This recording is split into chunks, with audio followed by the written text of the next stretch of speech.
paso ahora a presentar sin más dilación a Monseñor Martínez Camino y a cederle la palabra porque de lo que se trata es de que hable él. Como es sabido, Juan Antonio Martínez Camino fue secretario y portavoz de la Conferencia Episcopal durante aproximadamente 10 años y actualmente es obispo auxiliar de la Diócesis de Madrid y titular de la Diócesis de Bigastro. Es licenciado en Filosofía y Letras por la Universidad de Valladolid y en Teología por la Universidad Pontificia de Comillas, dirigida por la Compañía de Jesús a la que pertenece Monseñor. Realizó la tesis doctoral en la Facultad de Filosofía y Teología de San Jorge en Frankfurt, sobre el problema de la teología natural en Pannenberg y Jung. Ha estado enteramente vinculado al mundo académico, siendo profesor en San Dámaso y otras universidades, así como escribiendo artículos y libros de gran relevancia, entre los que destacaremos Jesús de Nazaret, la verdad de su historia, Teología breve al filo de los días y Evangelizar la cultura de la libertad.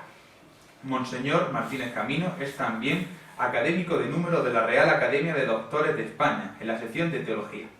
Muchas gracias por estar aquí con nosotros. Sin más dilación, tiene la palabra. Gracias. Soy yo quien agradezco la oportunidad de volver a esta facultad y a una actividad organizada por los alumnos, con el apoyo de la facultad, organizada por los alumnos, lo cual tiene un especial valor, creo yo, también, y lo cual me alegra también especialmente poder participar en ella. Yo voy a hablaros en este contexto de esta serie de conferencias sobre catolicismo e ideologías. Yo voy a hablar de fe e ideología. Fe e ideología. Ideología, entonces voy a empezar por lo que quiero defender es lo siguiente, la tesis es la siguiente. La fe cristiana y católica no es ideología, y menos una ideología, pero no es ideología en ninguno de los sentidos que se suele dar a la palabra ideología. Y por eso, como la fe cristiana y católica no es una ideología, se puede llevar bien con las ideologías, o mal, bien o mal, es otro orden de realidad.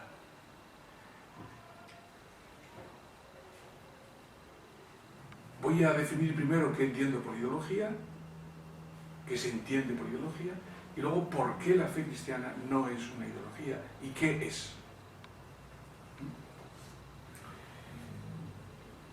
La fe, por decirlo así, no compite con la ideología y tampoco con las ideologías, menos todavía, en su mismo nivel.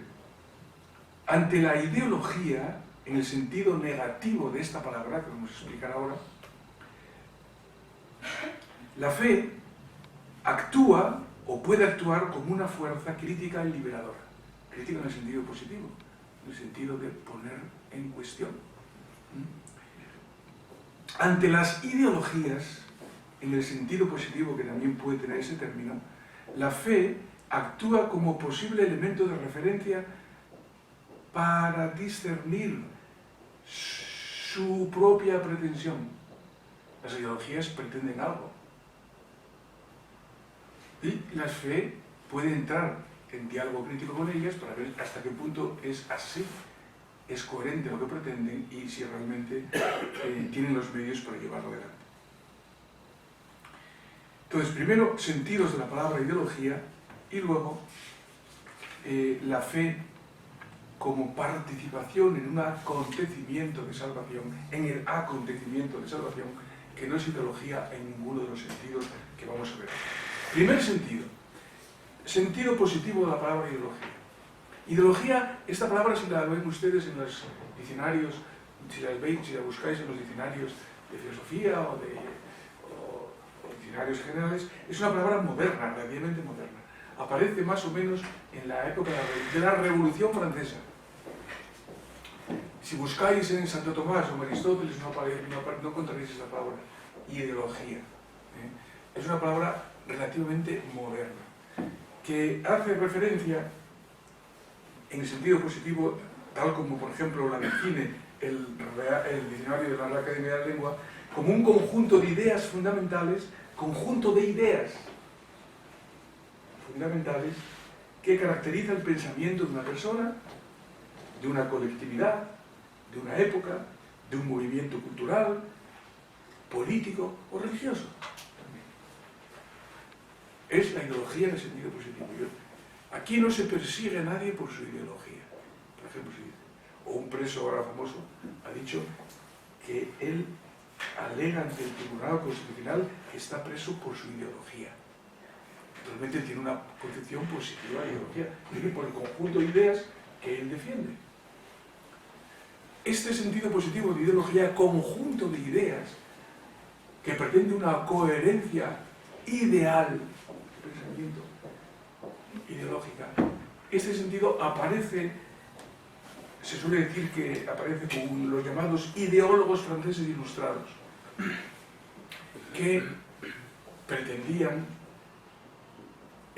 comprender el mundo y darle una salida a los problemas del mundo, con una ideología coherente.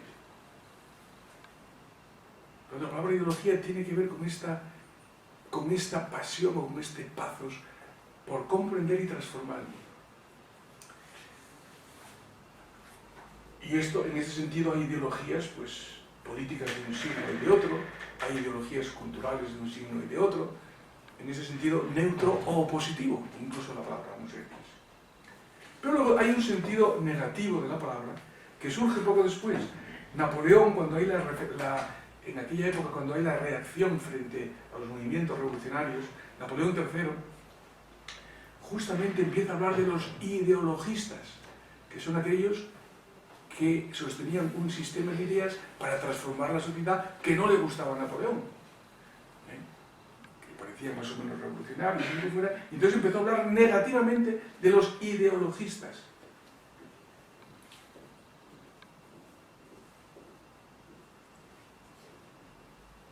En este sentido, fue luego el marxismo el que utilizó la palabra ideología para describir un conjunto de ideas que pertenecen a la superestructura de la realidad, que no están en conexión con la infraestructura, con las relaciones de producción, donde se juegan realmente las cuestiones sociales y humanas, y que juegan un papel de pantalla, ese conjunto de ideas de pantalla, para ocultar la realidad profunda de las cosas. Y para evitar, por ejemplo, en este contexto, que los trabajadores puedan organizar las relaciones de producción de una manera justa, sin que sean expropiados del fruto de su trabajo, organizar de una manera justa la sociedad. Frente a esto que hay grupos a los que no les gusta, está la ideología burguesa, ideología capitalista, ideología de tal, que es un conjunto de ideas que justamente ocultan la realidad. Es un sistema para ocultar la realidad, para ocultar y para defenderse por algún interés frente a la realidad tal como ya es. Este sentido, por lo tanto, no es simplemente un conjunto de ideas que define un pensamiento, sino un conjunto de ideas más o menos alejado de la realidad, que actúa como pantalla frente a esta, normalmente a causa de algún tipo de interés de grupo, que adquiere cierta legitimidad intelectual, ese interés, ese grupo, mediante la ideología, pero que de esta manera se sobrepone al interés verdadero del ser humano. Ideología en este sentido es casi equivalente a falsedad intelectualmente articulada.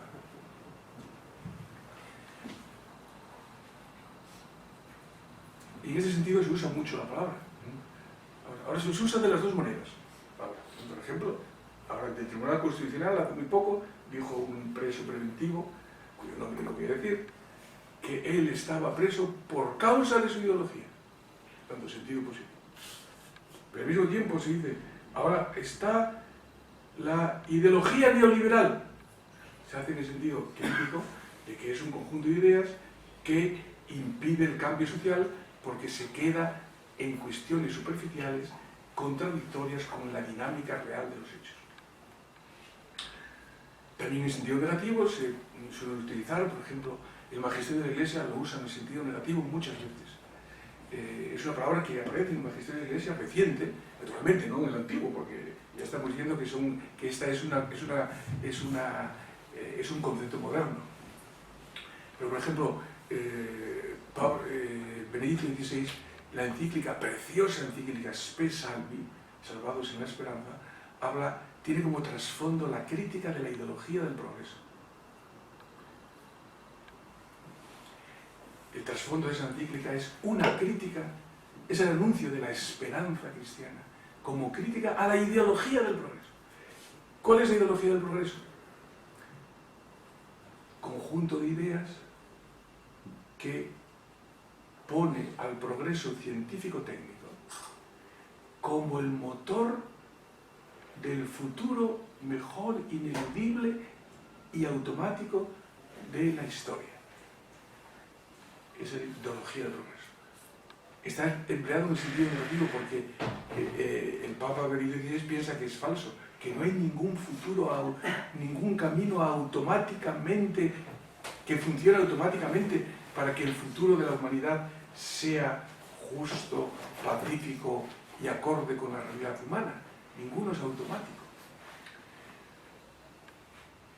Y menos si se piensa que el motor de ese futuro automático va a ser el desarrollo científico-técnico. Porque el desarrollo científico-técnico, el conocimiento de la realidad, la ciencia empírica en este sentido, y sus aplicaciones posibles, la técnica, en el siglo XX han demostrado que pueden convertirse en el cauce del caos absoluto, de la violencia desatada, del pisotear industrial, técnica y científicamente los derechos humanos. Esto el siglo XX lo ha demostrado. ¿Qué puede hacer el hombre? Lo que se ha hecho en el siglo XX. Que según la ideología del progreso debería ser un paso muy cercano ya, después de 3 siglos de desarrollo científico-técnico, debería ser ya algo muy cercano a la sociedad perfectamente organizada, social y económicamente, y pacífica y democráticamente articulada. En cambio, el siglo XX ha demostrado que eso no es así.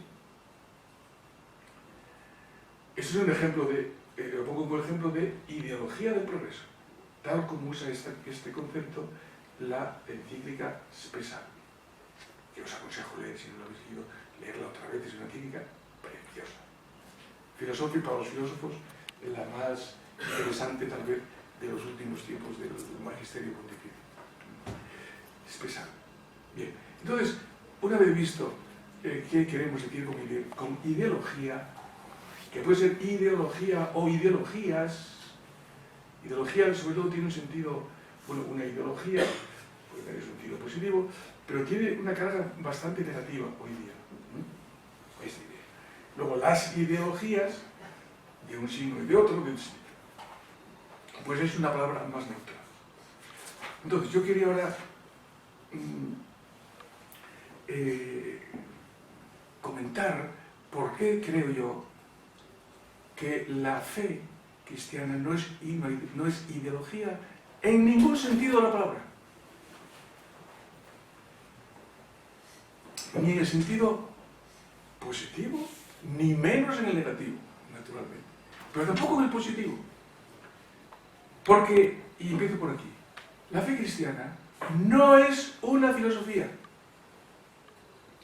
La fe cristiana no es una Weltanschauung, no es una visión del mundo. La fe cristiana no es una moral, no es un sistema ético, un código ético, que se basa en unos principios del deber ser formulados racionalmente, mejor de los casos. La fe cristiana no es que no pueda implicar una filosofía, o varias filosofías.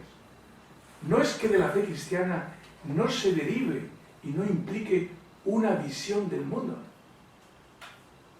No es que de la fe cristiana no se siga una ética y una moral, que más bien sí. La discusión sobre si la fe cristiana lleva aparejada consigo una filosofía o varias filosofías es una discusión teológica complicada, pero lo que es cierto, yo no voy a entrar en ella ahora, pero ciertamente lo que no es una filosofía. Aunque pueda tener una filosofía, vamos a decir una filosofía cristiana, muy coherente con ella. Y aunque haya filosofías hay filosofías que son incompatibles con la fe cristiana.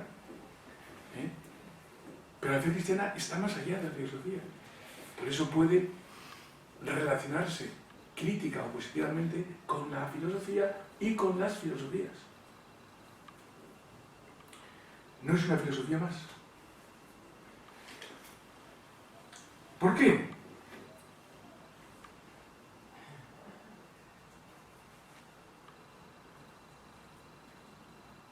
La fe cristiana se presenta a sí misma como un camino de salvación. Se entiende a sí misma como un camino de salvación. La salvación es una relación viva con la realidad, implica una relación viva con la realidad. Es la relación de la vida individual y de la sociedad, de cada persona y de la sociedad. No es una mera interpretación del mundo, sino una salvación del mundo. Un camino de salvación del mundo. Y ese camino implica una confrontación con la realidad. Con la realidad personal, con la realidad social y con la realidad de la humanidad y del cosmos en su conjunto. En el fondo de esta preocupación por lo que se llama la salvación está la idea de la alteridad. Alteridad. Es decir, que la realidad, toda la realidad, desde la realidad física a la realidad intelectual y espiritual del ser humano, está marcada no por la relación a sí misma, todos los niveles de realidad, sino por la relación a otra realidad, la alteridad. Toda la urdimbre del ser que podemos experimentar está marcado por esa relación a. El ser, dicho de otra manera, es relación a, es relacional. Y relación fuera de sí, no relación a sí solamente, que también, sino relación a otra cosa. Esto es lo que los clásicos llamaban la contingencia del mundo. El mundo, cualquier nivel de realidad, hace referencia a otra realidad sobre la que se basa, o al menos a la que se refiere. El ser es siempre de otro, avalio, de otro. Siempre hay referencia a otra realidad. O a otra persona, ya en el nivel personal.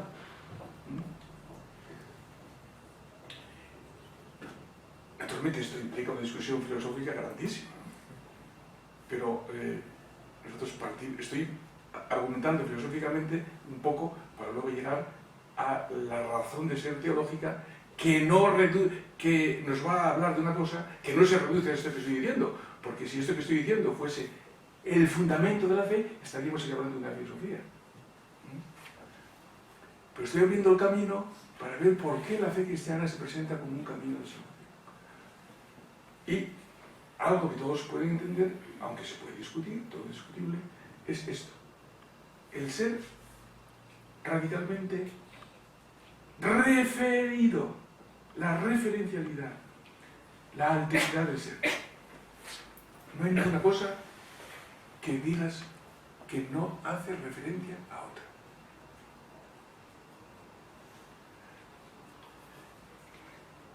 No hay ninguna cosa que se explique por sí misma.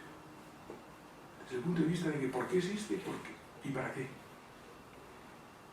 ¿Por qué? ¿Cómo? ¿Y para qué? Siempre hay que buscar otra vez. Bien, pues cuando esto se niega, cuando la realidad se hace autorreferencial, que es una palabra que usa mucho el Papa Francisco ahora, se quiere entender como referida solo a sí misma. Si la realidad es abierta a otro, esto significa la perdición, significa la negación de sí misma. Y esto en el nivel de la libertad humana, una libertad que se entiende como referida a sí misma, solo a sí misma. Esto significa la muerte del espíritu. Esto es el pecado. Esto es la perdición. Esto es el infierno. Y esto es la negación de... ¿Por qué? Porque es la negación de la urdimbre de referencia en la que el ser está, en la que el ser se encuentra. Y como esto es así, como esto sucede de hecho así, entonces es necesario un acontecimiento de salvación. Es necesario un encuentro de salvación. Es necesario que ya en el nivel de la libertad humana y de la conciencia humana, alguien nos saque de este centramiento solipsista en nosotros mismos que implica la negación de nuestra realidad, implica la muerte del espíritu e implica el desorden de toda la realidad del ser. Entonces, esto es una aproximación filosófica a algo que luego encontramos en las fuentes específicas de la revelación cristiana, y es que ser cristiano, tener fe cristiana, es dejar que Cristo viva en mí. Vivo yo, pero no yo, es Cristo quien vive en mí. Esta es la absoluta descentramiento de sí mismo. Vivo yo, pero si quiero vivir yo, no tengo que vivir yo, es Cristo quien tiene que vivir en mí. Tengo que abrir mi realidad hasta ese punto, de morir a mí mismo para dar el protagonismo y la capacidad de ser sujeto a otro. La fe cristiana, por eso, es un encuentro con Dios en Cristo. Dios es el referente último de la alteridad, es Dios. Todo el mundo, todas las cosas están marcadas por alteridad porque todas son creación de Dios. Esto dicho en el lenguaje y la teología de la fe, todas son creación. Esa alteridad que existe, que es la huella de la creaturalidad, de que el ser es dado, no es autocreado. Entonces, el encuentro con Cristo, con el Creador que viene a nosotros en la palabra, en la carne y en la figura humana, este es el que despierta al hombre encerrado en su autorreferencialidad, le despierta a un camino de salvación, de encuentro consigo mismo, que justamente es estar, ese sí mismo, es estar fuera de sí. El ser humano no tiene su realización en sí mismo. Estar en esa tensión entre quererse yo y para encontrarme yo, tengo que estar fuera de mí, tengo que perderme. El que pierde su vida la encuentra y el que la quiere construir la pierde. Esa dinámica es la dinámica del encuentro con Cristo, del seguimiento de Cristo, que no es un seguimiento externo, no es un seguimiento de un gurú, no es un seguimiento de unas doctrinas exteriores. Es más, no es los valores del reino. Los valores del reino se derivan del encuentro con el Rey. Los valores del reino, ser cristiano no es tener los valores, no es tener una ideología, no es tener una moral, es dejar que Cristo viva en mí. El cristianismo es el encuentro con Dios en Cristo. La fe es el acto de la libertad y de la integridad del espíritu humano por el que libre, conscientemente, se da lugar a la vida de Cristo en mí. Y esto no es una ideología, por lo tanto, es una realidad vital y es un encuentro con Él. Hay doctrinarismo filosófico, hay doctrinarismo también religioso y teológico. Y a veces en nuestra tradición catequética, pues no tenemos, en la tradición cristiana, este punto no está muy claro. Y parece como que introducir el cristianismo es introducir a la ideología cristiana, a un conjunto de ideas cristianas y a una moral cristiana. Pero esto no es adecuado, porque introducir al cristianismo es poner en camino con Cristo. Es dejar que Él actúe. El presupuesto es que Dios actúa. El presupuesto es que Dios crea, actúa y nos sostiene en ser. Y por tanto, la antena para Él, que es la fe, esa actividad con Él, que es la fe, eso no se consigue con doctrinas. Aunque la doctrina es fundamental. Sin doctrina auténtica no podemos conocer a Cristo. Esto que estoy diciendo yo presupone una doctrina, naturalmente. Una doctrina sobre la creación, una doctrina sobre la salvación, presupone una doctrina. Pero el origen de todo esto no es la doctrina. Y el fin no es la doctrina. El fin es el camino de la salvación. O sea, es la vida transformada en Cristo. Esta es la primera razón por la que la fe cristiana no es una doctrina, ni una filosofía, ni una moral, en primer lugar, aunque la implique. ¿Por qué? Porque la fe cristiana es el encuentro con Cristo y el dejar que Él viva en mí. Vivo yo, esta frase de San Pablo es clave para el cristianismo. Y se usa poco en la introducción al cristianismo. Vivo yo, pero no soy yo, es Cristo quien vive.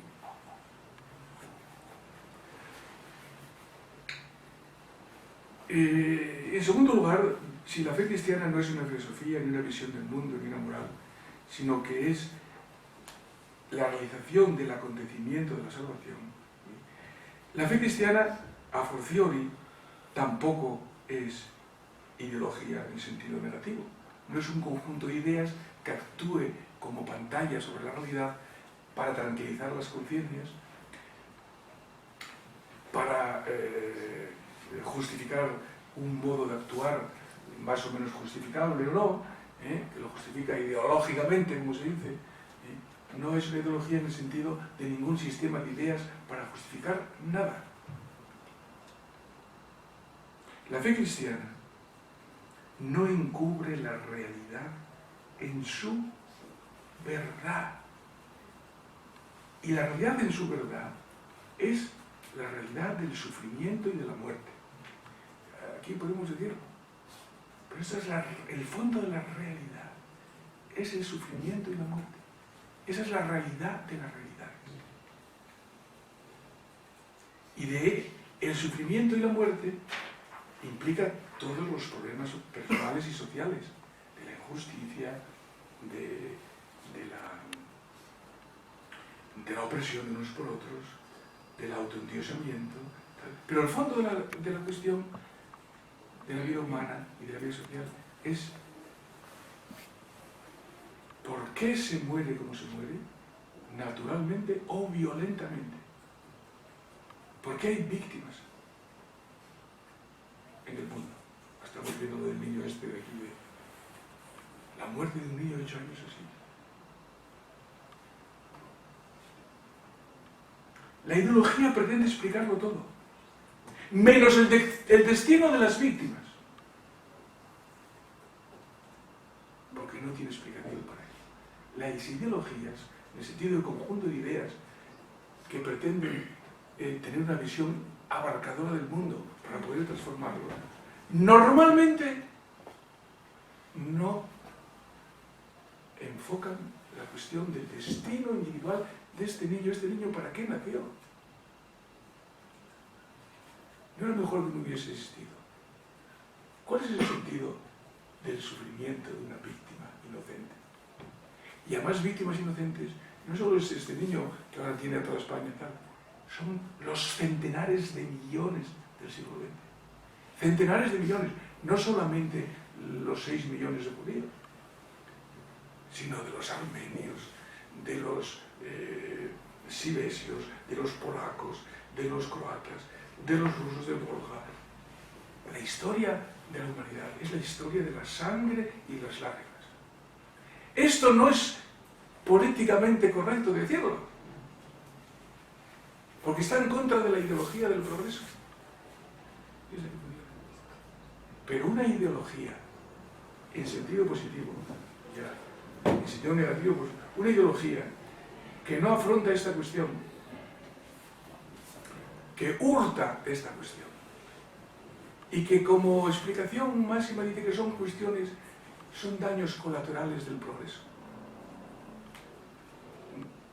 Son daños colaterales que haya, porque la humanidad va hacia el progreso, hacia la técnica, nos hace cada vez más dueños de nosotros mismos, cada vez las relaciones sociales serán más justas y cada vez habrá menos gente que sufra. Esta es la ideología del progreso. Sí, ¿y los que ya han sufrido qué? Que fuese uno solo, que fuese solo Gabriel. ¿Qué? ¿Para ellos qué? ¿Qué dice esta ideología?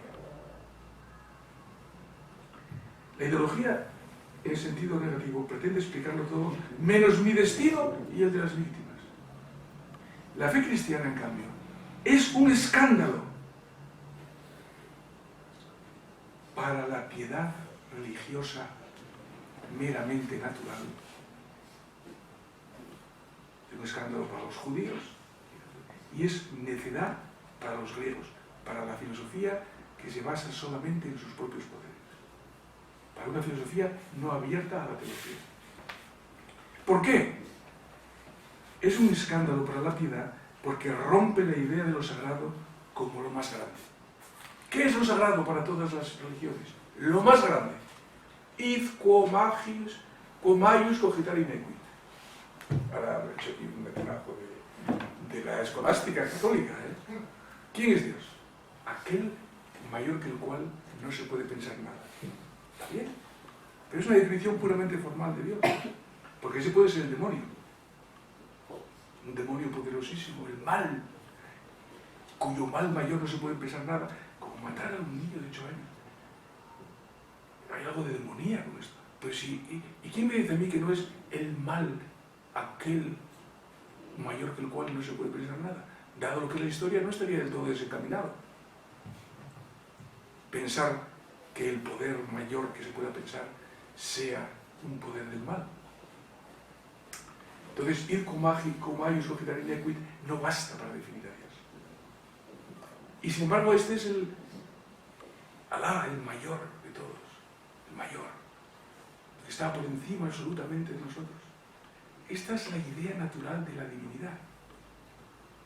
Y para ella, la fe cristiana es un escándalo. Porque para la fe cristiana, Dios no solamente es el mayor, sino el más pequeño. Dios no solamente es el poder determinante de todas las cosas, sino que determina de hecho todas las cosas asumiendo el sufrimiento de las víctimas en la cruz de Cristo. Y no se puede pensar a Dios sin pensar la cruz de Cristo. Y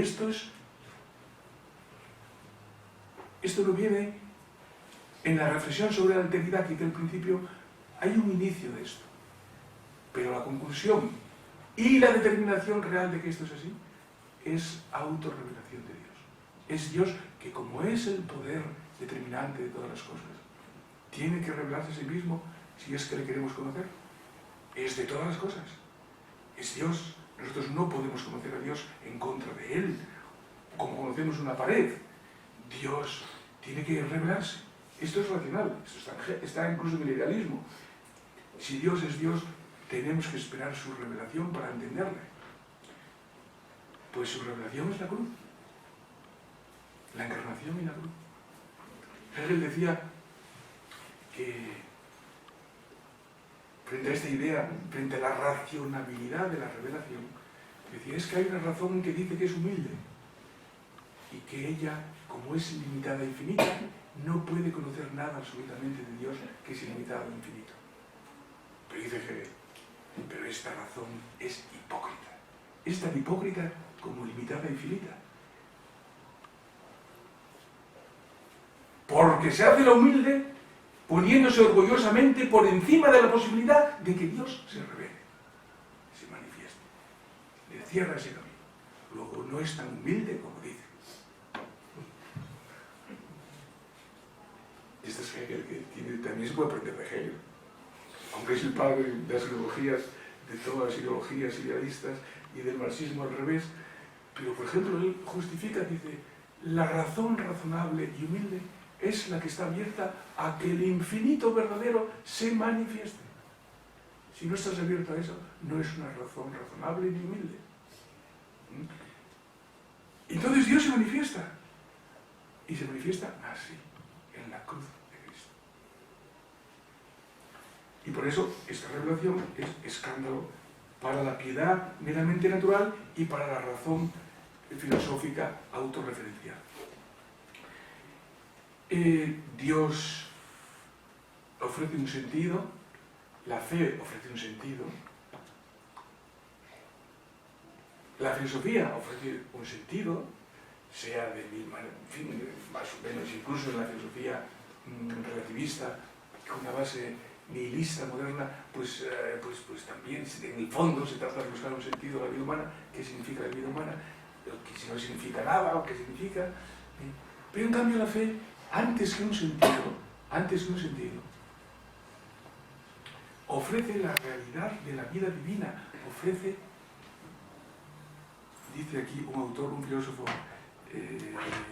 francés que ahora está muy de moda, hemos traducido este libro, se llama Martin Steffens, es profesor de filosofía en Metz, en el Instituto de Metz, y ha escrito un librito que se llama Nada más que el amor, indicadores para el martirio que viene. Y dice aquí, la fe cristiana, a diferencia, tiene pocos años, tiene 40 años. Escribió una tesis sobre Nietzsche, perdió la fe, pero luego, por la vía del realismo y de tal, volvió a recuperarla y ahora escribe, este libro es el premio a la literatura católica francesa del año 2016. Y él dice aquí algo que representa el escándalo que es la fe cristiana para la filosofía. La Iglesia, al contrario de lo que se dice hoy en día de casi todas las religiones, no le da un sentido a la vida, le da sangre. La Iglesia vehicula la sangre de Cristo, llena los canales por los que fluyen las gracias del sacrificio redentor. En un sentido, la Iglesia vive ya aquí abajo la reconciliación tan buscada por nuestros contemporáneos entre el espíritu y la carne, el alma y el cuerpo, el sentido y la sangre. Claro que ofrece un sentido, pero este sentido no es un sentido desligado de la realidad en su densidad, incluida la corporalidad, sino que la Iglesia da sangre al mundo, la sangre por la que puede vivir y por la que puede vivir cada persona. Por eso, la fe cristiana no es una ideología en ningún sentido de la palabra ideología. Y por eso puede dialogar con las ideologías, incluso con las ideologías en el sentido negativo. Y es un elemento que siempre es uno revulsivo. Lo ha sido siempre a lo largo de la historia. Está en el origen de la filosofía moderna, la filosofía griega, pero también el hecho cristiano, Jerusalén, Atenas, Jerusalén y Roma, está en el origen de la filosofía moderna, con todos sus aspectos positivos y negativos, y va a seguir estando la fe cristiana, como no se reduce, como es un acontecimiento de tanta trascendencia como este que acabo de pergeñar en grandes líneas, va a ser siempre un elemento, precisamente por ser de escándalo y por ser de necedad aparente, siempre va a estar interpelando a la filosofía y siempre va a estar interpelando a los seres humanos y a la humanidad que quieran encontrar realmente el sentido de este. Muchas gracias.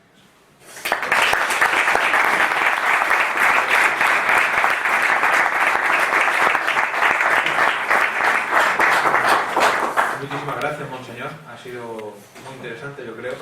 Creo que la escucharé de nuevo porque como está grabado, pues tenemos esa suerte. Y bueno, ahora lo que queremos dar paso es un turno de preguntas, pues si alguien tiene alguna pregunta para Monseñor.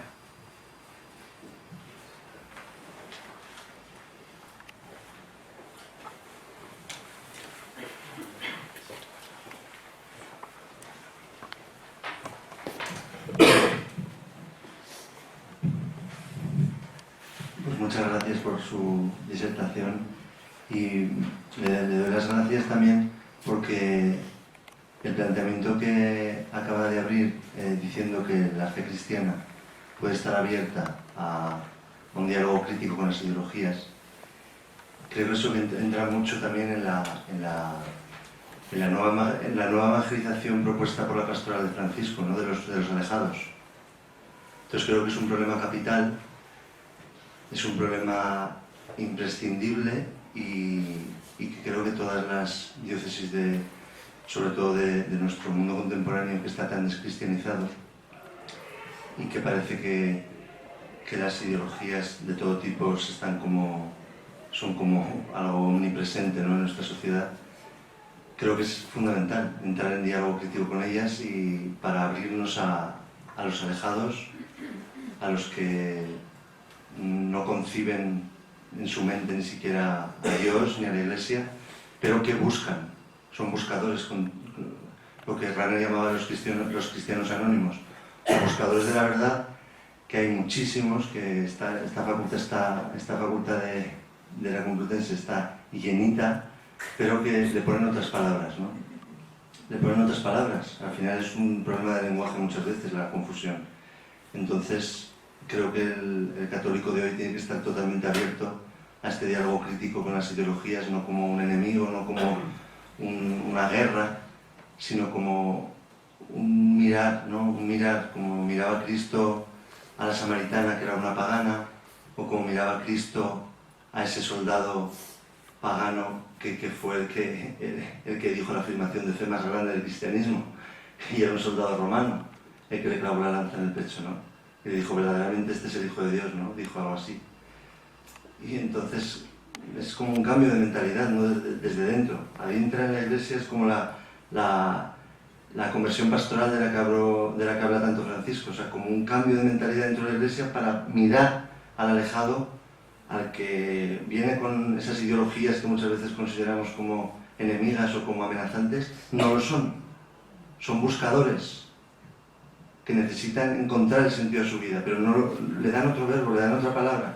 Están quizás en oposición o están en un diálogo violento, pero nosotros tenemos que estar dispuestos a abrirnos. Entonces, yo propongo, siguiendo un poco la dinámica de Francisco, de los alejados, de las periferias, y qué pensaría usted como acto concreto para los jóvenes de hoy día que podemos hacer en este entablar esos puentes con las periferias en sentido filosófico. Gracias.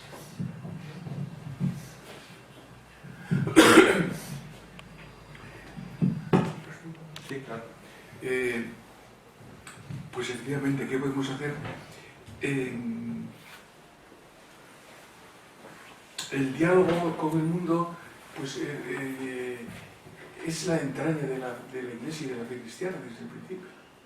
El proceso de inculturación es el anuncio de la cruz de Cristo, anunciar a Cristo. Nosotros anunciamos a Cristo crucificado, que es, como han leído aquí un poco ahora, necedad para los griegos y escándalo para los judíos. Y Cristo hace, el Espíritu hace el resto. Nosotros lo anunciamos.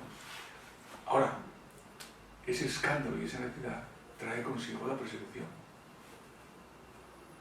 que no se puede obviar. Es un signo, como dice Francisco, el estado normal de la Iglesia es el de la persecución. Indica que predicamos a Cristo crucificado y el misterio de Dios, si el mundo se opone violentamente. Por eso, es compatible no mirar a los demás como, por supuesto, a las personas, pero ni siquiera a los grupos ideológicos, como adversarios a quienes abatir, sino como destinatarios de la salvación del Evangelio, de la salvación de Cristo. Pero esto al mismo tiempo con la conciencia de que si realmente nosotros vivimos la fe y la proclamamos, esto tiene consecuencias de espada y de guerra. No he venido a traer la paz, sino la guerra, dice Jesús. Es paradójico, es la guerra espiritual, naturalmente, no la guerra de las bombas ni del siglo XX. Pero esto suscita en el enemigo de Dios y del hombre una reacción violenta del Evangelio.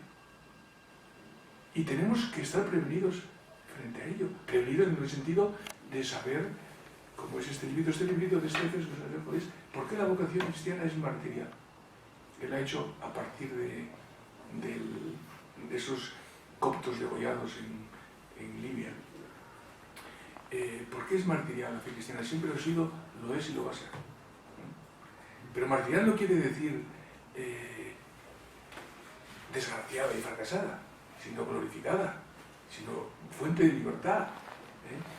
Entonces es compatible, hay que tener estas dos actitudes, creo yo. La que tú has descrito muy bien, que es la actitud de siempre de la Iglesia, de acercarse a todo el mundo, a todo el mundo, a todo el mundo.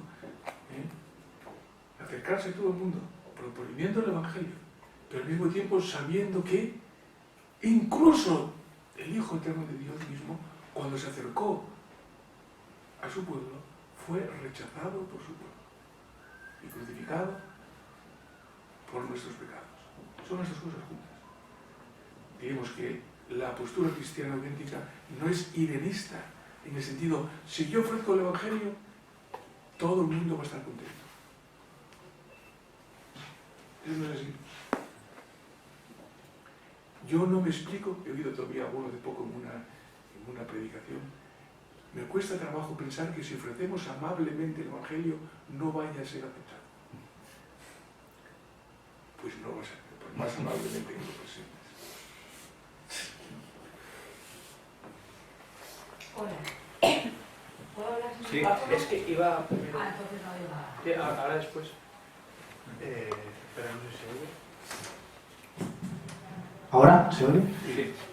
Quería preguntarle sobre, bueno, lo ha hecho sobre en la conferencia, pero quería preguntarle específicamente sobre la importancia y la necesidad de la teología natural. No solo porque estemos en la Facultad de Filosofía y el verdadero objeto de la filosofía a lo largo de la historia ha sido la existencia de Dios. Ahí están los textos, por mucho que los manuales traten de negarlo, sino por el riesgo que se corre, si no se hace una buena teología natural, de acabar reducido al espacio privado, en un sentimiento o una tribu más, y sea expulsado de lo público. Y recuperar de alguna manera ese primer capítulo de San Pablo en la Epístola a los Romanos, donde decía, lo invisible, la eternidad y el poder de Dios se ha revelado a la inteligencia a través de sus obras, de modo que no tienen excusa. O sea, de alguna manera la teología natural, la importancia de la teología natural, deja sin excusa a todos aquellos que pretenden hacer oposición a él desde la academia misma. Eso es. Oye, te agradezco muchísimo. Yo he hecho una tesis sobre ese tema. He hecho una tesis sobre el problema de la teología natural en dos teólogos protestantes, uno luterano y otro calvinista. Pannenberg, luterano, ha muerto ahora hace 4 años, y Eberhard Jüngel, calvinista, que para ellos este tema es un tema fundamental. Entonces yo he hecho la tesis sobre qué papel juega el conocimiento natural de Dios en relación con el conocimiento que procede de la autorrevelación de Dios. Y bueno, entonces yo te agradezco mucho la pregunta, pero claro, no te voy a... Te aconsejo que leas mi tesis. Serás uno de los 2 o 3 que la han leído. Pero si te interesa el tema, bueno, ahí está cómo lo plantean los luteranos. Desde Lutero, tal. Para Lutero, en una época de su filosofía, la razón es la prostituta que nos lleva al pecado y al alejamiento de Dios. Die höhere Vernunft. En alemán se puede decir más fácilmente la puta razón. Die höhere Vernunft. Esa no es una visión plenamente cristiana de las cosas. Ahora, ha habido un naturalismo, ha habido un desarrollo, diríamos, naturalista, humanista, que luego se escandaliza con la cruz de Cristo. Entonces, yo estoy de acuerdo en que el tema del Evangelio, de la salvación, yo he tratado de hacerlo aquí al principio, brevemente, he hecho un poco de teología natural, hablando de la alteridad. El tema de Dios es accesible a todos los seres que piensan. Y todos tienen un punto de apoyo para poder hablar de algo así como Dios. Por ejemplo, ¿tú quieres que te quieran? Sí. ¿Y cómo quieres que te quieran? 15 días. No. 20 años. No. Incondicionalmente. Sí. Esa es la cuestión de Dios. Sin condiciones. No porque tengo éxito, porque hago trabajos importantes, porque soy guapo, porque soy joven. Yo quiero que me reconozcan reconozcan, quiero ser reconocido sin condiciones. Eso está en el ADN de todos los seres humanos. Ser reconocido sin condiciones. Esa es la cuestión de Dios. Porque ¿qué es lo incondicionado? ¿Dónde hay algo que no tenga condiciones? ¿Dónde lo has encontrado? Y sin embargo, aunque no puedo encontrar ninguna realidad incondicionada enfrente de mí misma como un objeto, sin embargo, no puedo vivir sin la idea y sin el sentimiento de lo incondicionado. Esto, por ejemplo, es la cuestión de Dios. Aquí hay un campo para hablar de la cuestión de Dios como una realidad que no es de una secta ni de una tribu, que es algo de todos los seres humanos. Esto en el campo más de la psicología, pero en el campo de la gnoseología, ¿esta es una botella? Sí. ¿Y por qué una? ¿Por qué una botella? Es que hay botellas. Y es que hay la idea general de la botella. Y es que está la idea de lo uno y de lo múltiple, porque si hay uno es que si hay una botella, es que hay uno y lo múltiple. Toda la estructura de la mente humana está hablando de lo uno más allá de lo uno, está hablando de lo incondicionado más allá de todo lo condicionado. Nos está hablando de que no podemos no pensar a Dios. La crítica ideológica de la religión moderna ante este hecho brutal, diríamos masivo, de que toda la mente humana y toda la filosofía es teológica, es referente al uno, al incondicionado, al bien sin sombra de mal, y a todas estas ideas. Ha dicho, ¿y cómo puede ser esto? Si la religión es una trampa para mantener las situaciones de explotación en el mundo, o para que el ser humano no se atreva a ser él, sino un eternamente infantil que nunca toma su libertad en la mano. ¿Y cómo puede ser que, porque esa idea de lo incondicionado de Dios es una proyección del espíritu humano indebida, es una proyección ilegítima del ser humano, y hay que educarnos bien y quitar esa proyección que tenemos? Sí, pero a ver cómo nos educamos sin esta idea. Eso nadie lo ha hecho todavía. Estirpar del ser humano la idea de Dios es acabar con el ser humano. Por lo menos no hay ningún experimento donde, quitándole todo esto que acabo de decir, quítale esto al ser humano, a ver qué queda. Pues bueno, toda la crítica a la religión moderna ha consistido en decir, vamos a limpiar la mente humana de la idea de Dios, que es una excrecencia indebida del espíritu humano a causa de alguna de sus inconfesados miedos o intereses. Pero es que no es así. Si limpiamos al ser humano de esta idea, nos quedamos sin el ser humano. Esta es la teología natural que yo haría, así evidentemente. Ahora bien, todo esto también significa, sí, y viene todavía esto, esto es un inicio del problema, de la cuestión, que no nos exime de la fe. Esto es teología natural, este desarrollo de la... y no tienen excusa los que de aquí, los que no siguen desde aquí el camino, pero hay que seguir el camino. Y hay que anunciar la cruz de Cristo. Porque ahí no hay solución para el pecado y para la muerte y para las víctimas. La razón humana no tiene solución para por qué, si hay Dios, hay tantas víctimas inocentes. Ana. Sí. Hola. Yo tenía dos preguntas, pero yo creo que están conectadas. Habla usted de Hegel. Yo tengo una pregunta. O sea, realmente me preguntaba desde mi posición de no creyente, si usted cree que eso que decía Hegel de pensar en contra, si usted piensa que el cristianismo refuerza un poco el concepto de los otros, de la otredad. Esa es mi primera pregunta. Y luego tengo la segunda pregunta que está relacionada, viendo, usted habla de la ideología del progreso y es cierto los fallos que ha comentado, pero por ejemplo viendo la huelga del 8M, todo este problema de las ideologías de género y tal, yo quería saber cómo se posiciona el catolicismo frente a esto. O sea, fue una manifestación masiva. Entiendo que ya no se puede, eso es cierto, me parece, entiendo que ya no se puede negar que hay un mundo que está avanzando. Entonces, me pregunto si el catolicismo se enfrenta a esto, si lo considera los otros, si los incluye. No sé si me explico bien. Bueno, yo voy a ver qué he entendido yo. Pues sí, al respecto de Hegel, yo creo que la fe cristiana le ayuda a Hegel a profundizar en su intuición de que lo verdaderamente infinito es realmente y no manipulable para el espíritu humano, sino que el espíritu humano depende totalmente de él.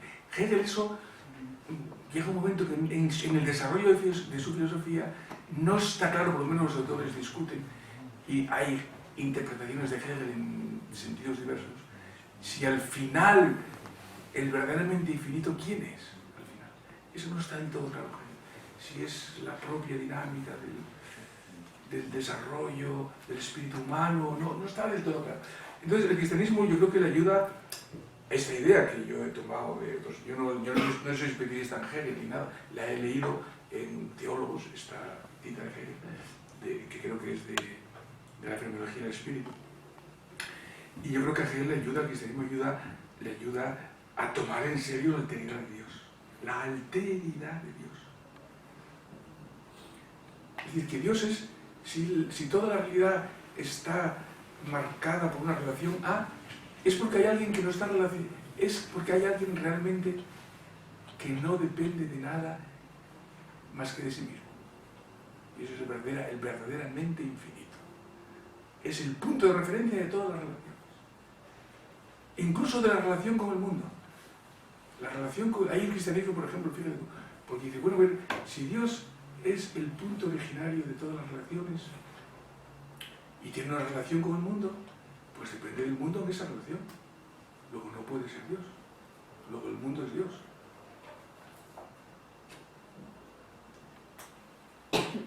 O sea, pensar, si el mundo es creación de Dios, Dios es creador del mundo. Dios en cuanto creador depende del mundo. Si Dios tiene que ser creador, luego el mundo está en Dios como el creador, porque Dios necesita el mundo para ser creador. ¿No? Y ese es un problema de la filosofía muy gordo, que no tiene solución fácil desde el punto de vista puramente filosófico. Y ahí está el problema de Hegel. Ahora, desde nuestro punto de vista, la libertad absoluta de Dios, que el acto de crear, el acto de relación, por el cual nosotros somos criatura y estamos relacionados a Él, Él en cambio no está relacionado a nosotros, con nosotros a Él, es porque incluso la diferencia entre Dios y el mundo, Dios es lo otro y el mundo. Esa diferencia no tiene su razón de ser en la relación de Dios con el mundo, sino en Dios mismo. Por eso decimos que el mundo ha sido creado en Cristo. La diferencia ya está en Dios, entre el Padre y el Hijo. O sea que la diferencia entre Dios y el mundo no es una relación, es una diferencia ya divina. Y entonces Dios no depende del mundo para crear, para ser Dios. Siendo el creador, siendo el amor, porque el creador es el amor. Dios crea por amor, pero no es el amor porque el mundo es amado por Dios. Ya es antes el amor. Dios no es Padre porque crea el mundo, sino que ya es Padre del Hijo Eterno y por eso es Padre del mundo, de una manera única, absolutamente divina, que en nada le hace dependiente del mundo. Bueno, esto es un poco para lo de Hegel, que esa trascendencia realmente última de Dios solo se puede explicar trinitariamente. Creo yo, a lo mejor.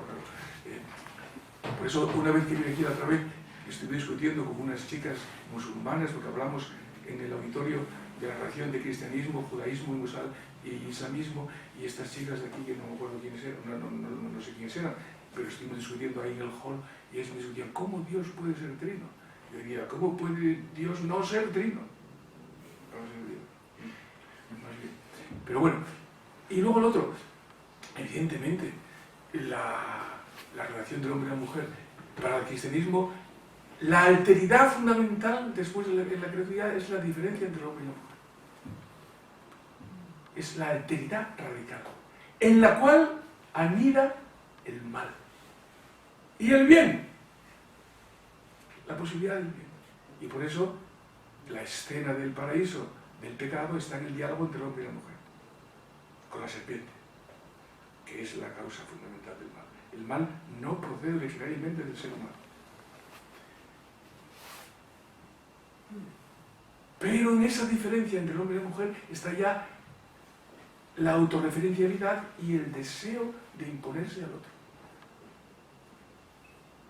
Mutuamente. De dominarse uno a otro. El dominio. Y entonces, la cuestión de la dignidad de la mujer y del varón no tiene solución si no vamos a esta raíz fundamental del problema. No es una cosa meramente política, lo es también, pero no meramente política, ni meramente sociológica, ni meramente de costumbres. Está más radicado, es la relación de dominio, de querer dominarse uno a otro, el varón a la mujer y la mujer al varón. Hay muchos tipos de dominio. Esta cuestión necesita la salvación, la libertad del ser humano para que pueda realmente haber fraternidad e igualdad real. Dicho de otra manera, es muy difícil que sin ir al fondo de la cuestión, que es la cuestión del pecado, se vaya a avanzar en el problema de la igual dignidad del varón y de la mujer. A avanzar realmente. Claro que hay que avanzar, la postura de la Iglesia es que hay que avanzar. La postura de la Iglesia es que tiene que haber realmente igualdad de dignidad y por lo tanto de trato igual, pero también de diferencia. Ahí está la alteridad fundamental y la diferencia, el reconocer la diferencia está en la diferencia del varón y de la mujer como impronta criatural fundamental. No existe el ser humano, existe el varón y la mujer. El ser humano no existe. Existe el varón y la mujer. Existimos ya en esa diferencia, en esa alteridad radical al otro y a la otra. Es la alteridad radical originaria, que es el primer sacramento de la alteridad divina. Y por eso el único sacramento del que habla el Nuevo Testamento es el matrimonio. La palabra sacramento solo se emplea para la alteridad entre el varón y la mujer, que reflejan la esponsalidad entre Dios y la humanidad. Entonces aquí, claro que la Iglesia estamos en esto como estamos en la liberación del ser humano de la esclavitud del pecado. Pero si no hay liberación de la esclavitud del pecado, se van a reproducir las relaciones de dominio incluso por vías insospechadas. Y así ha pasado en el siglo XX, cuando en los años 20 creían que por fin iba a venir la democracia, el desarrollo y el bienestar en Europa. ¿Qué es lo que vino? Porque fue un mundo dominado por los ídolos, por el ídolo del progreso, por la autorreferencialidad, porque nosotros nos vamos a librar de nuestras sombras y eso no va a traer la libertad. Esta sí es la postura nuestra. No nos va a traer la libertad ni la dignidad. A lo mejor viene una guerra mayor entre pues yo no voy a decir cómo, no soy profeta. Pero ¿quién nos ha dicho que estamos libres de una guerra no solamente nuclear, de las armas, sino una guerra social con otras características muy distintas? ¿Quién lo ha dicho? Claro, no hay que ser profeta de calamidades, pero decir paz, paz, paz, cuando lo que hay es amenaza de guerra, pues eso no es la verdad, no es la profecía de Dios. El profeta, hay unos profetas que dicen paz, paz, paz, dice Isaías. Porque eso no es lo que yo digo. Entonces nosotros ahora, mira, decir esto es que nos deja casi sin aliento. ¿Por qué? Porque la ideología a la que vivimos es que si hay guerra será por algún loco de allá del Extremo Oriente. Pero no por nosotros. Nosotros somos ya como naturalmente pacíficos y blindados frente a la opresión de unos pueblos. Ese es el problema fundamental, si nos creemos eso, porque eso es ideología, dura y dura.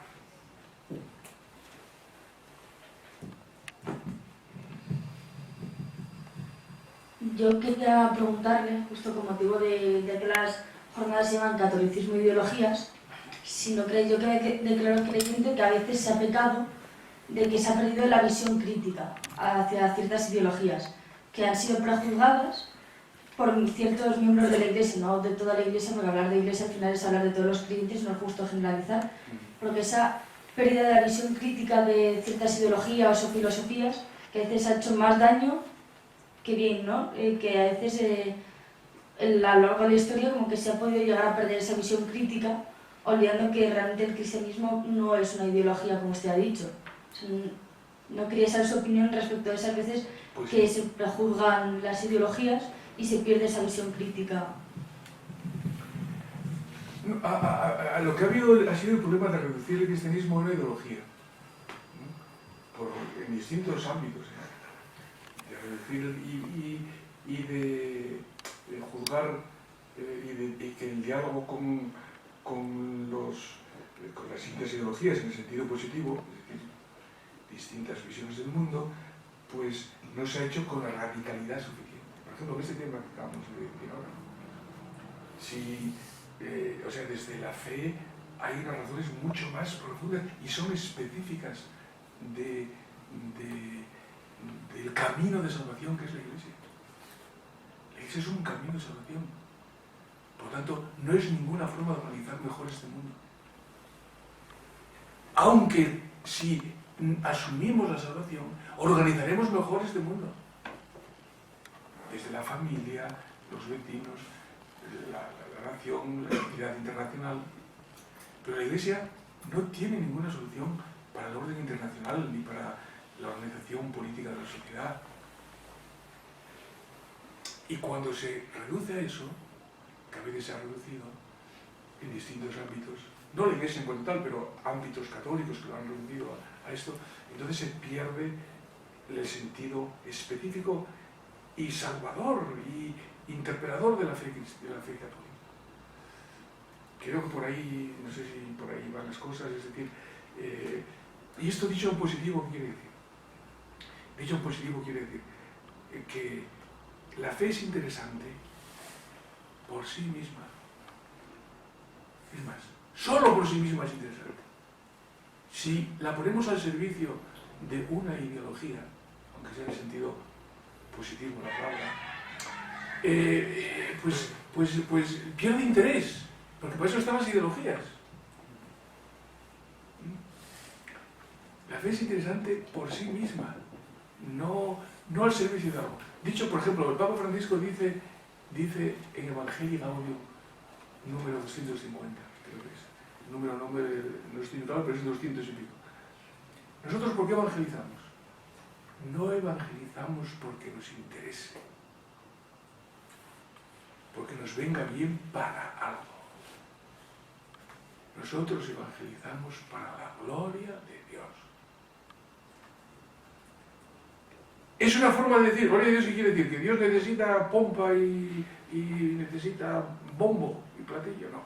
La gloria de Dios es la relación de creatividad, de amistad con Él, que eso es la gloria de Dios, que el hombre viva. Nosotros evangelizamos para la gloria de Dios, no para este fin o para el otro. Siempre tenemos un fin mucho mayor. Está muy bien este fin político concreto, o este fin, y habrá que buscarlo. Y hay lugar, y los cristianos tendrán que buscarlo según su saber entender, en un marco que no sea contradictorio con todo lo que estamos diciendo, claro. Si es un marco ateo de organizar el mundo, no va a salir bien. Esta es la postura nuestra. Un marco ateo para organizar el mundo no va a salir bien. Otra cosa es qué papel juega la cuestión religiosa en la vida pública. Esa es la cuestión ya.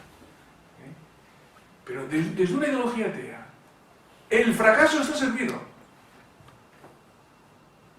Esa es nuestra postura, claro. Y además la historia lo ha demostrado también. Es verdad. En tanto en cuanto esas ideologías pretendían hace 200 años organizar el paraíso en la tierra. Pero de todos los signos políticos. no solo mismo. Entonces, el interés nuestro en positivo es decir que la fe como camino de salvación es interesante por sí mismo, con independencia de los tiempos y de las ideologías. No tiene alternativa.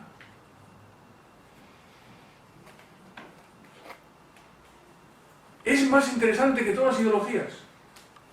Y desde el punto de vista filosófico y cultural, es brillante. Es brillante. No tenemos que tener ningún complejo. Desde el punto de vista filosófico, cultural, etc., si entramos en ello y que realmente dialogamos, la cosa es que no nos quieran oír, o que nosotros no queramos oír a los demás, pero en el diálogo. Ya desde San Francisco Javier en Japón, si leéis las cartas de San Francisco Javier con los bonzos japoneses, el diálogo interreligioso que es aquí, impresionante. Y ahora nosotros lo que tenemos es un poco de complejo. Y valorar la fe, el camino de salvación que es la fe, porque vale para esto o para lo otro. Vale para la salvación, para superar la muerte y el pecado. Vale para que las víctimas tengan una razón de ser. Vale para que todo ser humano valga por sí mismo. Y esto no hay ninguna ideología que sea capaz de ofrecerlo. Y yo estoy como vendiendo el producto, pero que me lo demuestren, que me lo demuestren. Ahora, si nosotros reducimos el camino de la salvación, que es la fe, a una ideología, entonces estamos perdidos. Y eso que nos ha pasado en buena parte. La fe no es una ideología para organizar este mundo, es mucho más.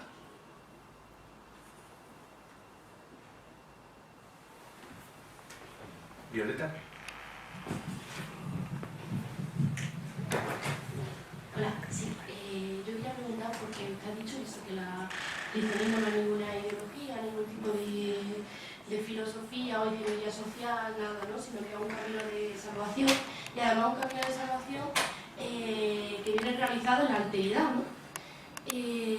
Pero claro, o sea, esa alteridad para los cristianos es trascendente.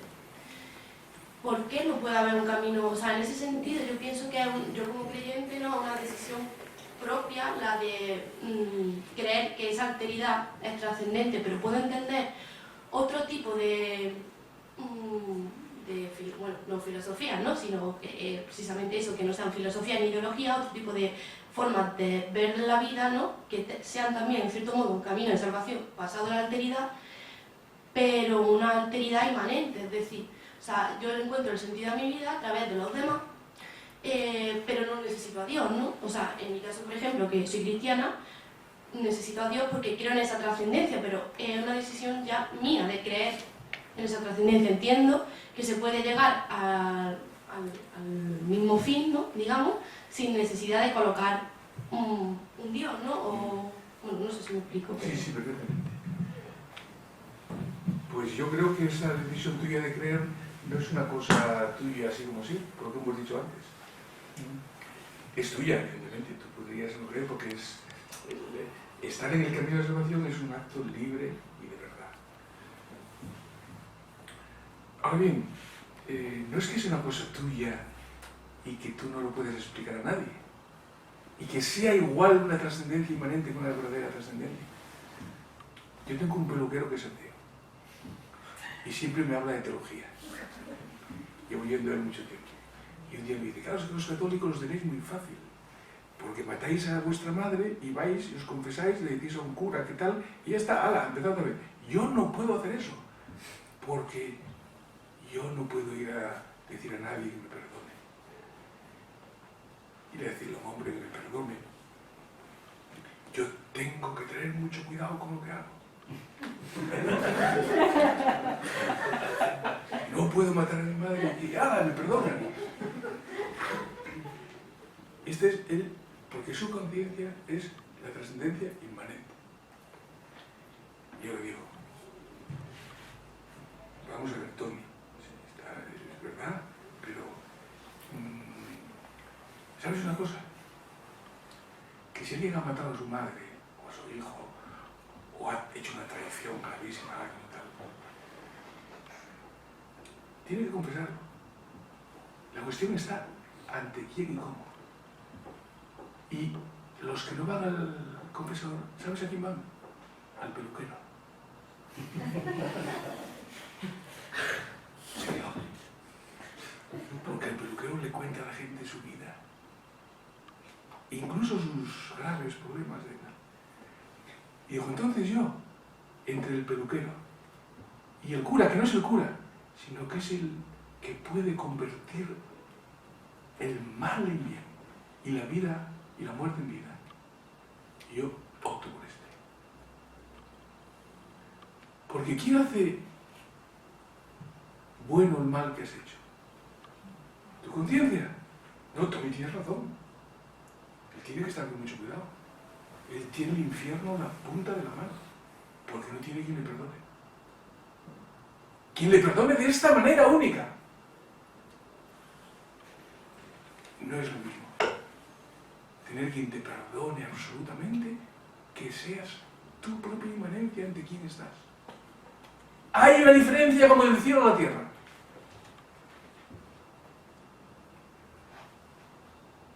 Y no es más racional la una que la otra. Es más racional la tuya. Es más racional la de la fe. Me parece a mí, ¿eh? Por lo tanto, yo comprendo a los que me hablan así. Lo comprendo. Pero creo que se equivocan. Y además hablas con ellos y te voy a decir, ¿verdad? Nadie me ha convencido argumentativamente de que sea igual la inmanencia trascendente, mejor dicho, la trascendencia trascendente que la trascendencia inmanente, de que el ser humano y el bien que yo hago es la razón de ser de mi vida. Esa digamos que es la trascendencia inmanente. Nadie me ha convencido de que sea igual. Desde el punto de vista argumentativo y luego desde el punto de vista existencial, pues a ver cómo se enfrenta uno ante tu muerte y tu pecado. A ver qué inmanencia trascendente te libera de ella. Inmanencia inmanente. Es que es una contradicción in terminis. Yo claro, naturalmente hay que respetar a los adversarios filosóficos. Estos son adversarios filosóficos. Y tal. Pero no tienen razón. Y aunque la tuvieran, vamos a poder decir desde el punto de vista puramente filosófico, puramente argumentativo, intelectual. Oye, es más bonito el otro, ¿eh? No estar solo ante tu conciencia. Y lo dice San Pablo, aunque mi conciencia me condene, tengo quien me salve de mi conciencia. Es la alteridad radical, es decir, nosotros necesitamos a alguien que nos saque de nuestro aislamiento y de nuestra soledad. Y sobre todo ante el sufrimiento y ante la muerte. Es decir, a la hora de la verdad.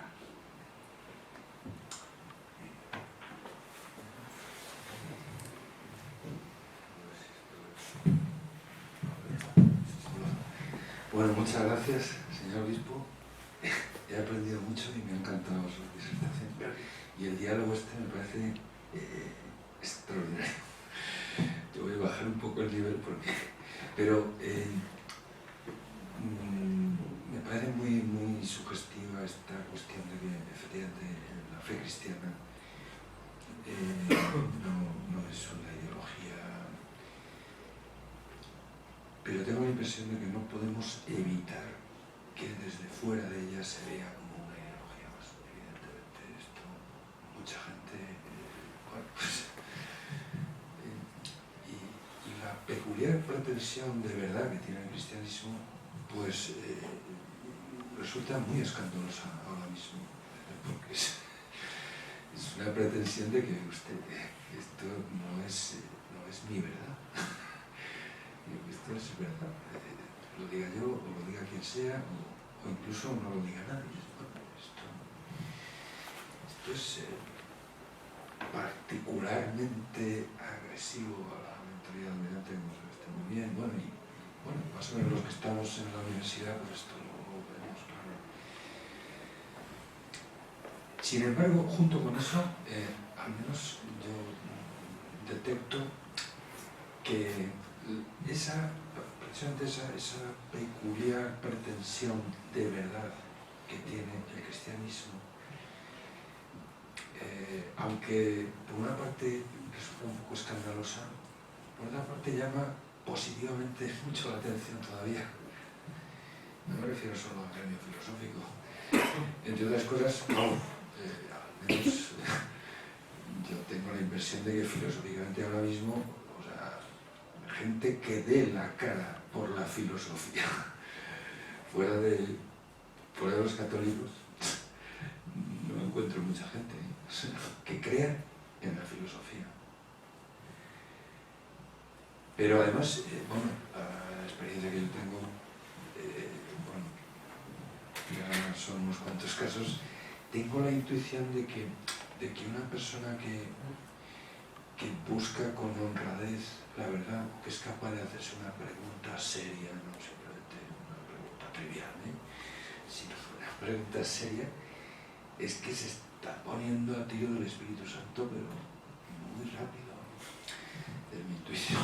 Bueno, tengo ya alguna experiencia, además de la intuición, pero eso, bueno, en cierto modo, bueno, no estoy haciendo ninguna pregunta, simplemente comentando un poco, y ese comentario que usted hacía, ¿verdad?, pues sobre los valores del reino, tengo aquí apuntado, ¿no?, se derivan del encuentro con el rey. Yo me acordaba justamente también de esa frase que le dice Jesús a Pilato, cuando le pregunta, ¿tú eres rey? Y responde Jesús, pues sí, pero no en el sentido que tú crees, sino los que son de la verdad, esos son, digamos, los súbditos de mi reino. Yo, no sé, al menos a mí me alienta mucho primero pensar que la gente siempre es mucho mejor que sus ideas y que sus ideologías, ¿no? Y eso es un planteamiento que procuro nutrir también como cristiano, ¿no? Pero ante todo me parece que, o sea, esa singularidad que usted ha explicado muy bien, que tiene la fe respecto de cualquier otra oferta ideológica en el, digamos, panteón politeísta global en el que vive, pues es, oiga usted, es esa peculiar pretensión de verdad que ahora mismo es que brilla por su ausencia incluso en el gremio filosófico, que nació fundamentalmente para secundarlo. Sí, sí. Tú eres rey. Y Jesús responde, tú lo has dicho, yo he venido para dar testimonio de la verdad. Ser rey, esto es igual que ser testigo de la verdad. Entonces, Cristo Rey no es para unizar las monarquías del mundo. Ha habido sistemas monárquicos muy interesantes, muy tal, mejores que sistemas autodenominados democráticos. Pero la realidad de Cristo es esta. Tú eres rey. Es que es un diálogo interesantísimo. El poder político romano. Tú eres rey. Estás en contraposición. Eres un peligro para el poder romano. Está preguntando eso. Y entonces Jesús responde. Y entonces se queda asombrado. Tú lo has dicho, soy el rey. Yo he venido para dar testimonio de la verdad. Para ser testigo de la verdad. Esa es la naturaleza suprema de Dios. Y la verdad, aquí, y este es el punto siguiente que se me ocurre respecto de sus reflexiones que agradezco, ¿cuál es la verdad? El sistema filosófico de Jesús. La verdad es que Dios está con nosotros en la cruz de Él, allí que se va a realizar. El testimonio que va a dar en la cruz, esa es la verdad. La verdad es personal. Antes que teórica, antes que una proposición filosófica, que una tesis, o antes que un teorema, que eso también son aspectos de la verdad. Pero el aspecto fundamental de la verdad es en qué consiste el sentido de la muerte y de la vida de las personas. Y ese testimonio de verdad es el que Cristo da en la cruz. Que en la muerte yo puedo decir Padre. Que en la muerte libremente asumida por amor al Padre y a los hermanos hay vida. Esto no hay ideología que lo pueda presentar. Y por tanto la verdad es Cristo mismo.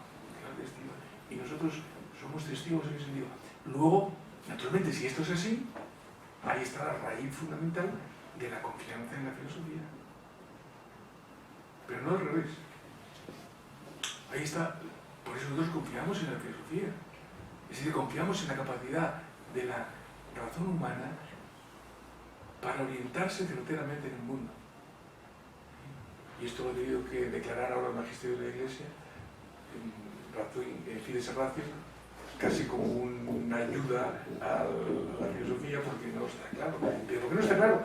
Por lo primero, porque el encuentro con la verdad personal es el que está haciendo aguas como siempre ha hecho aguas, entonces también, aquí en el momento. Pero ahora no menos que entonces, solo que como una historia de técnica y de poder humano. O sea, el poder humano ahora es de tal categoría. Yo creo que la razón fundamental de la pérdida de la confianza en la verdad y la filosofía es el éxito técnico, el éxito del poder, el poder que nos ha dado la vida y que nos ha nubilado respecto del poder real que tiene el ser humano. Entonces, y eso es la acumulación histórica de unos hechos. No somos ni mejores ni peores que los romanos, ni los judíos que mataron a Jesús, ni que somos exactamente iguales, pero tenemos una acumulación de poder que hace mucho más decisivo nuestras opciones de fe, de salvación o de no, o de lo contrario. Y entonces, que la fe y que la Iglesia vuelvan a ser hogar de la filosofía está estupendo. La filosofía la va a salvar la fe católica.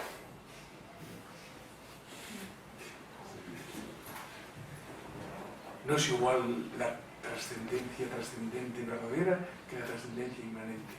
No es igual que hay alguien que puede sacar vida de la muerte y el ser de la nada que no lo haya. No es igual que el mundo sea fruto de una gran casualidad o que sea fruto de una inteligencia amorosa omnipotente. No es igual. Y las consecuencias son tan diversas como el cielo y la tierra. Y entonces, dentro de este cauce de salvación, que solo es eficaz cuando se vive como cauce de salvación, no como ideología. Por eso es muy importante. ¿Qué hacemos los jóvenes aquí? Vivir la fe. Para salir a las periferias tenemos que salir como los apóstoles, con un diálogo de salvación, a ofrecerles la salvación del testigo de la verdad. Y no por cosa nuestra, no por mérito nuestro, sino porque tenemos este don. ¿No?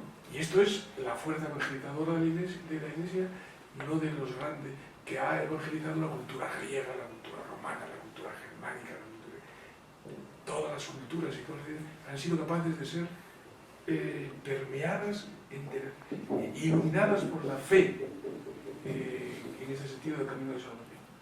Ahora lo que hemos tenido mucho tiempo es, claro, si la fe se adormece y se vive como una ideología, ¿a dónde vamos a ir? Si no estamos para ir a ningún sitio. Claro, no estamos para... Estamos en casitas y a ver si pasa el temporal. Pero yo, por eso, en fin, yo creo que estos debates filosóficos tienen... Pero aquí, este debate es interesante, ¿no? Pero lo interesante es la Eucaristía, los sacramentos y los santos. La Iglesia es interesante para esos que dicen que son escépticos. Cuando hay un santo y una constelación de santos, como es la vida de la Iglesia, seres humanos que no hay quien les tosa, Entonces, ese es el testimonio auténtico de la verdad de la fe. Los santos y los mártires. Y esa es nuestra, como iglesia, eso tenemos que hacer, santos y mártires. No organizar el mundo, para eso ya está la gente. Sobran los organizadores del mundo. Falta confianza en la salvación de Dios para cada uno de nosotros. Para los pobres, para los que sufren, para los que sufren. Eso, a los pobres y a los que sufren, todos los usan como instrumento, como palanca de poder. Pero ¿quiénes ofrecen?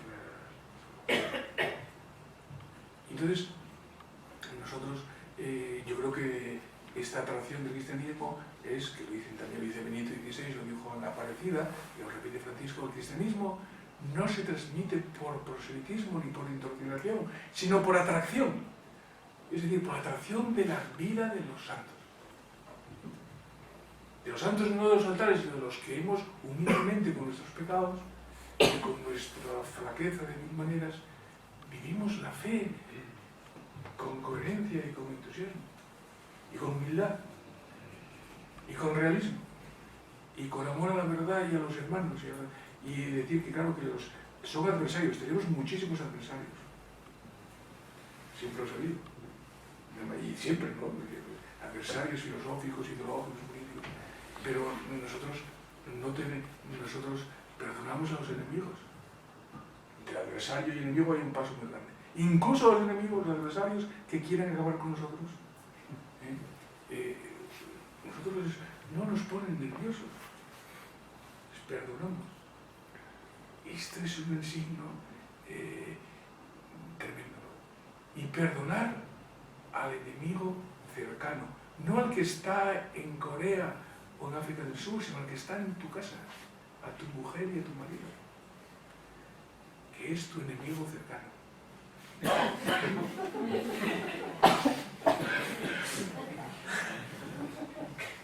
Y a tu cura que te hace la contra, a tu adversario dentro de que sabe mejor cómo se evangeliza y que te dice que tú eres no sé qué y no sé cuánto, porque tú no evangelizas y yo sí. Y el otro. Entonces toda esta polémica, la dinámica del perdón del enemigo, en el sentido profundo, es la prueba del camino de la salvación. Es la prueba de Cristo, Padre, perdónales. El perdón, ¿por qué? Porque hay una salvación trascendente. Esto solo es posible con una salvación trascendente. Es decir, con una salvación verdadera. Entonces, quien ha recibido la salvación está dispuesto a todo esto. Es la libertad absoluta, plena. Y es el camino de la santidad. ¿Quiénes son los santos? Todos tenemos obligación de aspirar a la santidad. Dice el Concilio Vaticano II, esto ya es parte de esta, pero como estamos en este... ¿En qué consiste la santidad? A la que todos estamos llamados. Lumen Gentium 50 o 47. La santidad consiste en ordenar nuestros deseos, que quiero que deseo, ordenar nuestros deseos para que el uso de las cosas temporales del mundo y el disfrute de ellos no nos impida conseguir el amor perfecto. Es la definición de santidad. El amor perfecto, el amor a Dios, que ha dado el origen del amor. El amor perfecto es el amor a Dios, el amor del perdón, el amor gratuito realmente. Y ese amor perfecto está amenazado porque yo pongo el corazón y amo, como si fuese Dios, una bicicleta, un ordenador, una relación personal con este o con la otro, una fama profesional, cualquier cosa de este mundo, para que las relaciones de este mundo no nos impidan conseguir el amor perfecto. Ordenar nuestros deseos para eso. Eso implica el camino de la ascesis intelectual y volitiva, el querer. Y ese es el programa del cristianismo. Quienes, si somos muchos cristianos que seguimos ese programa, las periferias vendrán a nosotros. Como han venido no hace falta ignorar, hay que estar en ella, pero vendrán a nosotros es por atracción. Es por atracción. Si en el centro, diríamos, en la iglesia, en las parroquias y tal, lo que hay es autocomplacencia, excusas para mantener una situación de vida mediocre, con una vela de Dios contra el diablo y con tal, pues entonces las parroquias se deshacen, las comunidades cristianas y religiosas se deshacen, no hay vocaciones, ¿y a dónde vas a ir? ¿Qué periferia vas a ir? Entonces, pero cuando hay una vida cristiana vigorosa, en el camino de santidad, hecho como dice el concilio aquí, entonces la iglesia es misionera por naturaleza y por atracción. Y algunos tendrán también la misión de estudiar filosofía, como vosotros, los que estáis aquí, sois cristianos y tenéis vocación filosófica, y los que no son cristianos y son buenos filósofos serán nuestros mejores aliados. Aunque no sean cristianos, aunque no tengan la gracia de tener la fe, ya la tendrán. Y serán buenos aliados, porque la verdad, allí donde quiera que ella esté, si se pierde en el fondo, es de Dios, y es Dios. Y al final nos hace encontrarnos con Dios. Entonces, pues este camino de santidad es el que ayuda a distinguir la ideología de la fe. Los santos no son ideólogos, se ve claramente la diferencia entre un profesor de doctrina social de la Iglesia o un político católico o tal, y un santo. Esa es la distinción que hay entre ideología y fe. Se puede ser político católico, se debe ser, pero se sabe. Pasamos con una última pregunta y ya vamos cerrando la sesión.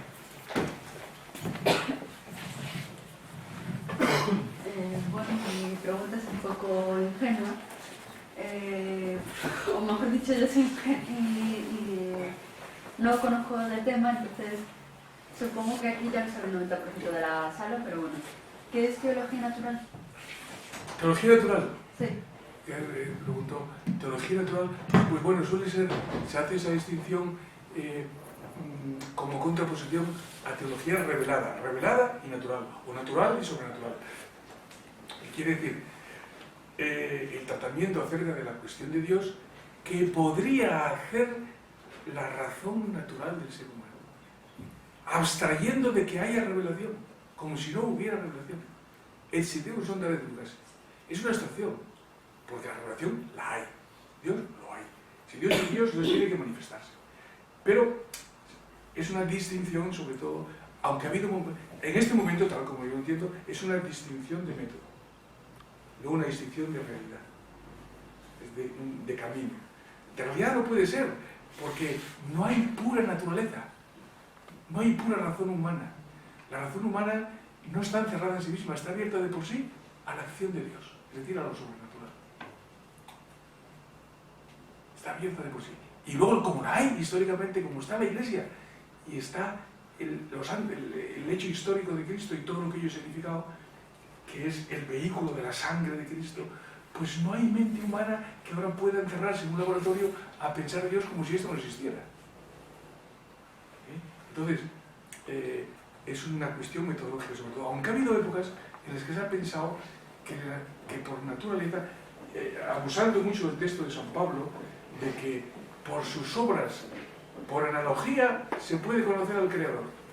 Dios ha creado el mundo, luego, desde los efectos, se puede conocer a aquel que los ha efectuado. Y esto es verdad hasta cierto punto. Pero ha habido un momento que se ha exagerado demasiado y se ha pensado, hay una teología puramente natural que nos dice lo fundamental sobre quién es Dios y quién es el hombre. Y luego viene lo sobrenatural, que es para animarnos un poco a hacerlo mejor. Pero esa es una postura que no es del todo exacta. Aunque es comprensible y tiene un elemento de verdad. Luego, teología natural, en otro sentido, también se ha dicho, se puede decir que es la teología de la naturaleza, sobre la naturaleza, y que a partir de la naturaleza hay una referencia al Creador. Pero fundamentalmente es la cuestión de cómo accedemos a Dios, o cómo tenemos conocimiento real de Dios. Hay una última pregunta.